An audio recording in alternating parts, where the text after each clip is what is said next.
Bonjour et bienvenue chers internautes sur notre chaîne UAZD Hebdo. Aujourd'hui, vous suivez votre émission Plateau Sport. Également, ce fut un très grand plaisir de partager comme d'habitude ce plateau avec nos deux consultants, M. Gaye Purlo. M. Gaye Purlo, bonjour. Bonjour Mohamed Salah et bonjour mon co-consultant SP. Je suis très content d'être là à nouveau et nous allons parler des faits du match d'hier. Bonjour Monsieur SP, consultant également.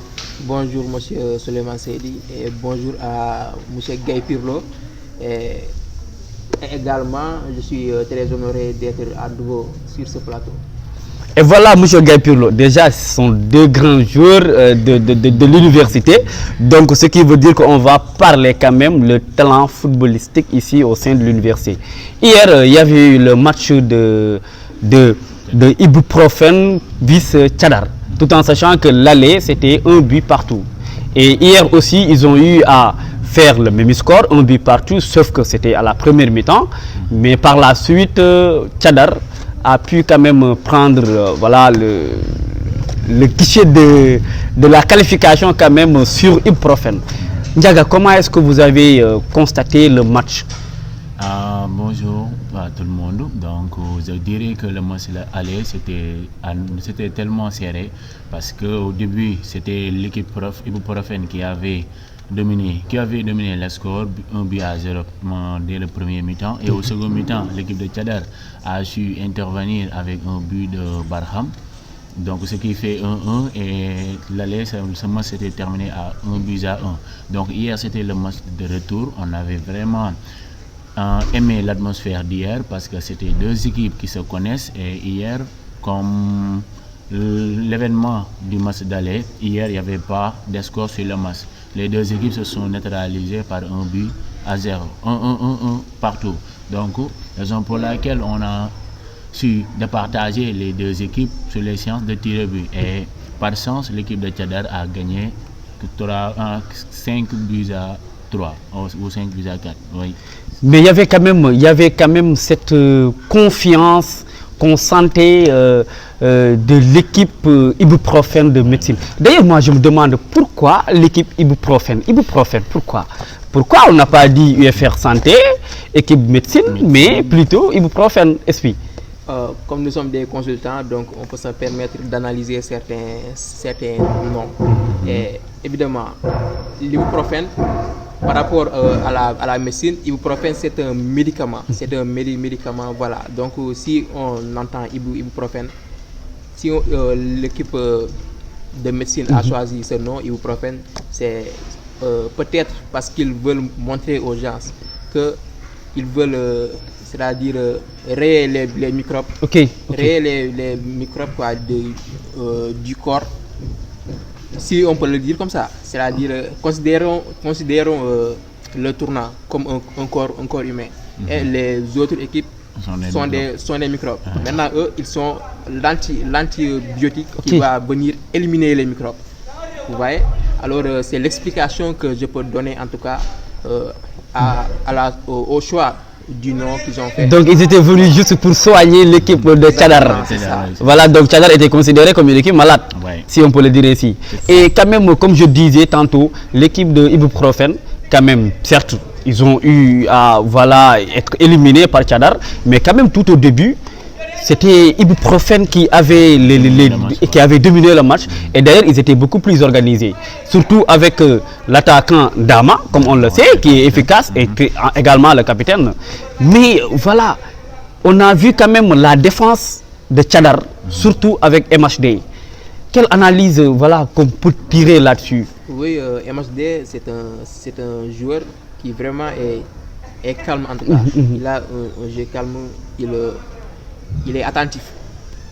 C'est un joueur qui réceptionne son adversaire avec beaucoup de calme. C'est-à-dire et d'attention.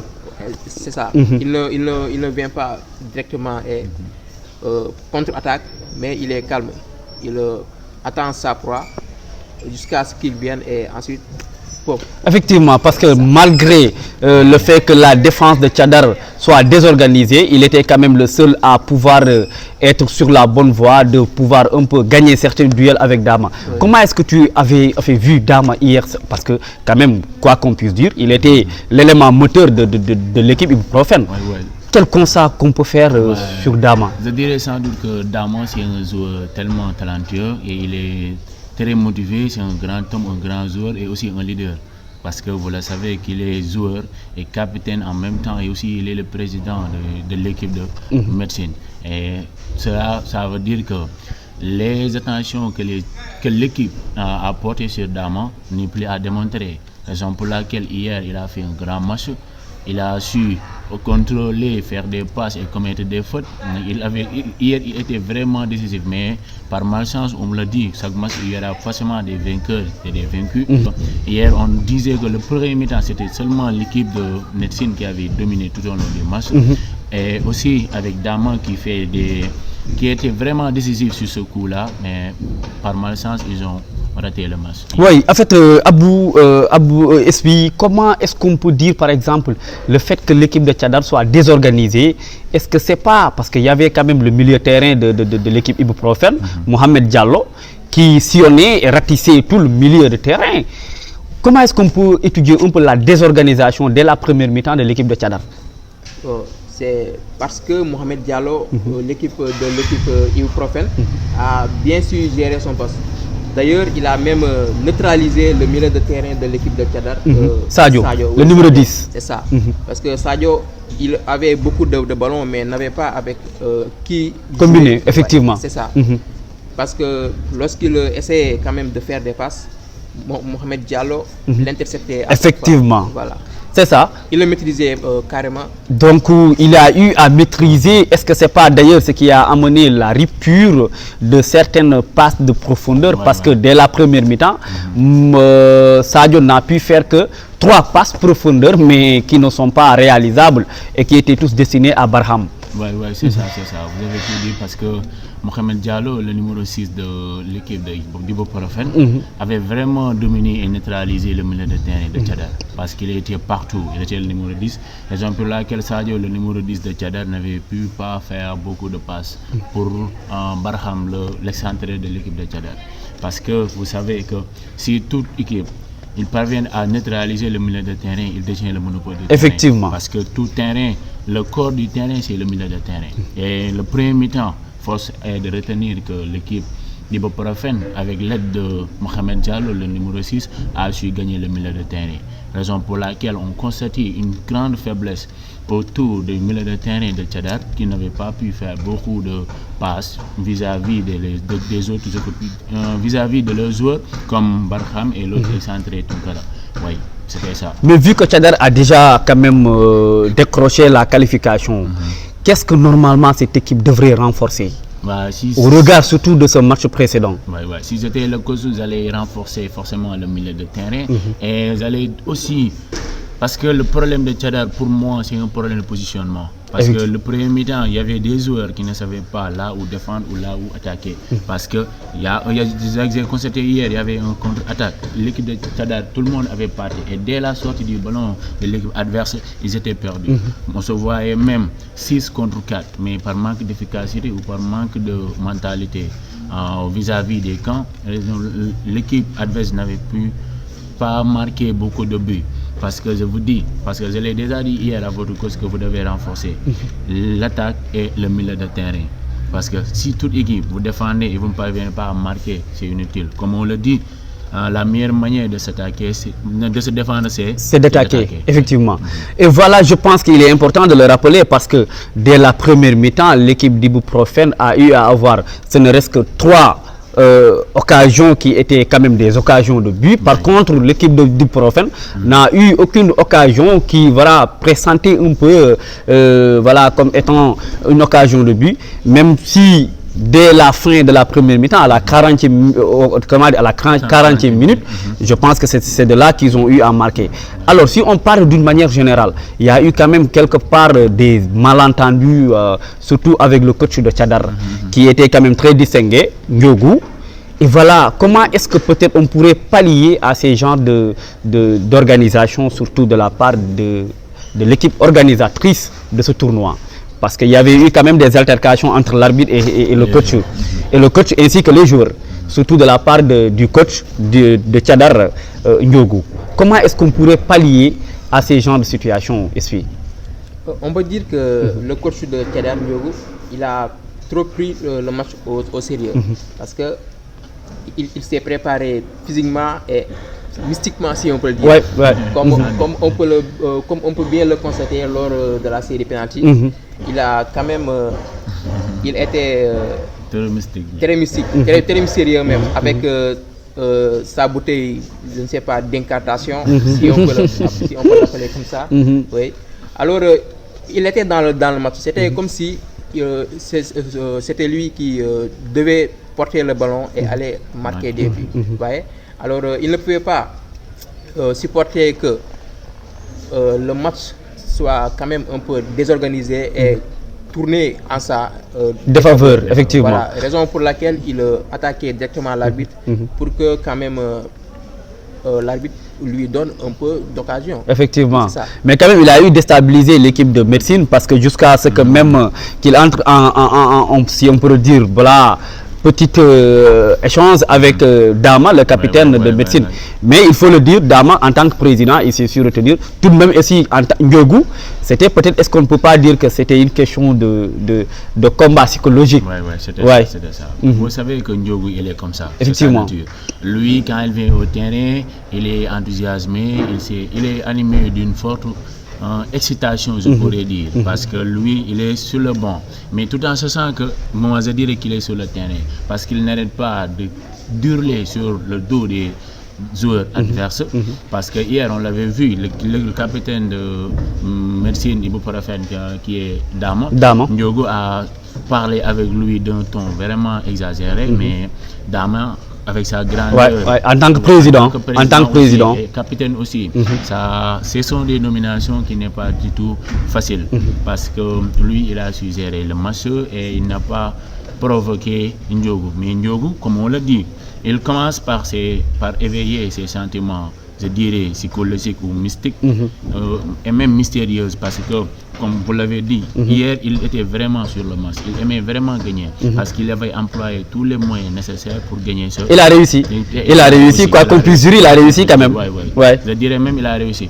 Et à la fin, il a parlé avec Dama et les autres équipes, les autres joueurs de l'équipe adverse en leur disant que ça, je voulais juste vous déstabiliser et que comme c'est le match. En tout cas, s'il ne l'avait pas fait, il est fort probable que l'équipe ibuprofène bastonne bien l'équipe de Tchadar. Parce qu'en termes de peut-être potentialité, l'équipe de médecine était beaucoup plus, voilà, je dirais, plus organisée et il y avait beaucoup plus de talent. Quand même, ça, il faut le dire. Et d'ailleurs, l'efficacité de l'attaque de l'équipe ibuprofène était beaucoup plus remarquable que celle de Tchadar. Maintenant, bien avant cela, nous allons écouter notre homme du match, M. Dama, également capitaine de l'équipe ibuprofène, qui a été nommé hier l'homme du match. Et je pense qu'il a fait de belles prestations. Même le but de ce match provient comment dirais-je, de sa passe qu'il a eu à faire. Donc nous allons écouter notre homme du match, M. Dama. Vous avez été nommé l'homme du match. Alors, quelle impression avez-vous, malgré vous avez quand même eu la défaite à la fin de ce match? Bon, d'abord, encourager mes coéquipiers encore une fois, parce que ça n'a pas été du tout facile. Nous avons match, laissé tout. Malheureusement, on a perdu par tir au but. Mais il y a une satisfaction qui est là, parce que l'UFR Santé, on n'a presque jamais eu d'équipe, mais heureusement cette année-ci, on a une bonne équipe. Voilà, redoubler d'efforts. Les organisateurs nous restent vigilants par rapport à l'arbitrage. Parce que certes la compétition est bonne, mais s'il y a des problèmes d'arbitrage aussi, bon, malheureusement ça vient gâcher un peu la fête. Bon, je félicite l'équipe de Tchadar vu qu'ils nous ont battus aujourd'hui. Et voilà, c'est l'impression que j'ai. On n'a pas démérité, mais malheureusement c'est le sport qui est comme ça. Aujourd'hui on gagne, demain on perd. C'était notre homme du match, M. Dama. Et on peut dire quand même une équipe qui n'a pas démérité. Ouais, parce qu'il méritait quand même décrocher cette belle victoire. Mais malheureusement, qui a été en faveur de l'équipe de Tchadar. Et donc, je pense qu'avec les 4 carrés, ça va être beaucoup plus compliqué. Alors, nous avons eu M. Barham qui avait inscrit lors du dernier match le but de l'aller. Et hier, quand même, il n'était pas trop distingué. Voilà, comment est-ce qu'on pourrait expliquer ça? Est-ce que c'est la même forme ou bien c'est grâce à une bonne organisation de l'équipe de la défense de Ibuprofène? Bon, M. Barham, il était dans son match. Mais malheureusement, Mohamed Diallo, contrecarré Sadio.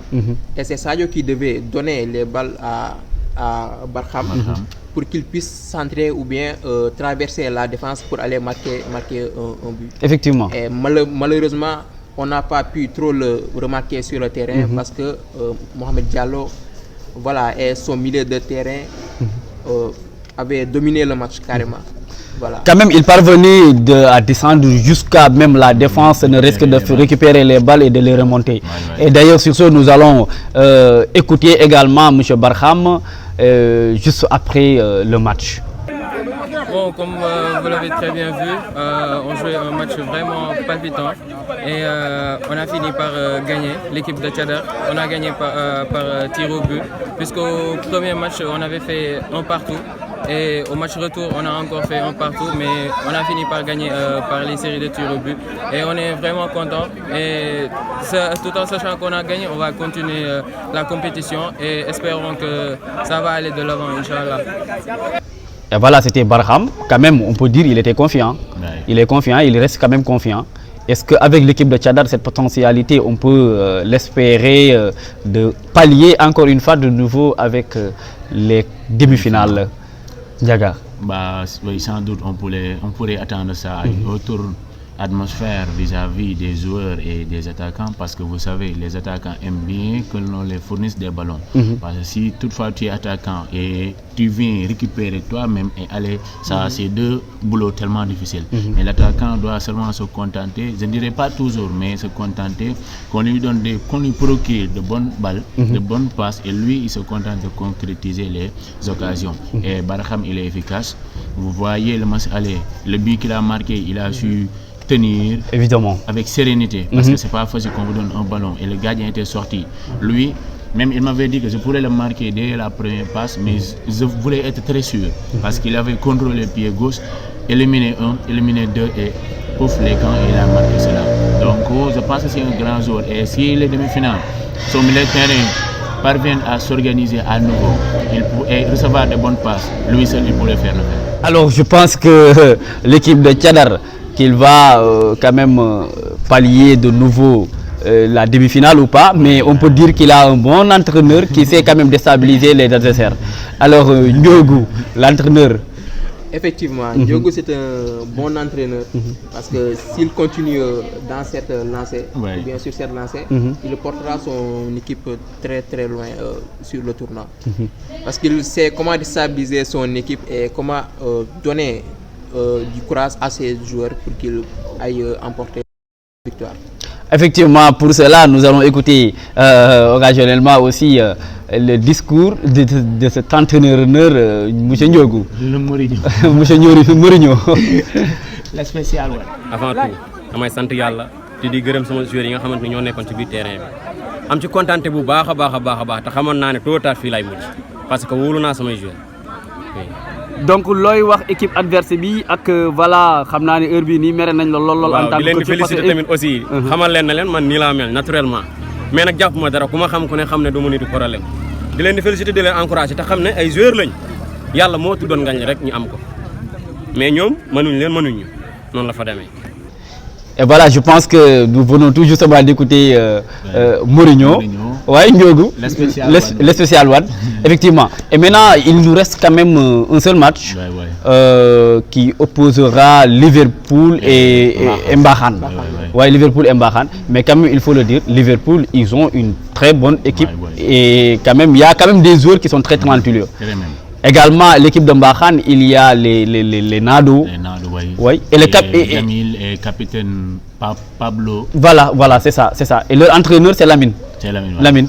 le spécialiste, le Marocain. Et en même temps le Yomolois. Et voilà, donc je pense que notre émission tire à sa fin. Et ce fut un très grand plaisir quand même pour nous et de partager encore une fois de nouveau ce plateau. Espi. Oui, merci chers téléspectateurs. Et on espère encore se retrouver très bientôt pour une autre édition. Merci mes chers représentants, je dirais même mes frères, parce que c'est pas du tout facile d'analyser un match parce qu'il y aura forcément des manquements et des non-dits. Mais vous le sachez comme ça, nous sommes là juste dans le but de parfaire et je serai très content d'être ici là à nouveau à d'autres reprises et d'autres événements. Merci. Et sur ce, nous vous donnons rendez-vous pour une prochaine édition avec la suite des programmes, surtout sur le volet sportif dans tous ces domaines. Merci. Également, nous vous rappelons, il serait intéressant et très important pour nous de vous abonner sur notre chaîne UAZD Hebdo. Et nous, voilà, merci chers téléspectateurs.